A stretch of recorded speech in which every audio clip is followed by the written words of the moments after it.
দিনাজপুরের বীরগঞ্জে শাশুড়িকে কুপিয়ে হত্যা।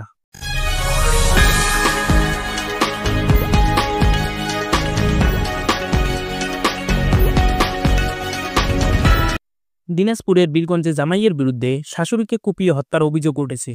দিনাজপুর থেকে রণজিৎ সরকার রাজের পাঠানো তথ্য ও চিত্রে 23 মে 2025 দিবাগত গভীর রাতে জামাইয়ের এলোপাতাড়ি ছুরিকাঘাতে শাশুড়ি বাহা বিশরা নিহত হওয়ার ঘটনায় খুনি জামাই সামুয়েল মার্ডি সুপলকে গ্রেপ্তার করেছে পুলিশ।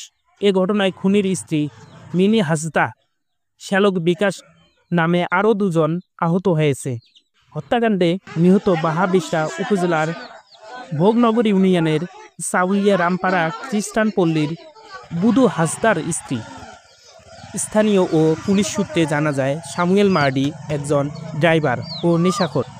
সামুয়েল মার্ডির সাথে মিনি হাসদার দাম্পত্য কলহ চলে আসছিল। কলহের এক পর্যায়ে গত 15 দিন পূর্বে মিনি হাসদা নিহত মায়ের বাড়ি চলে আসেন, সেখানেই থাকে।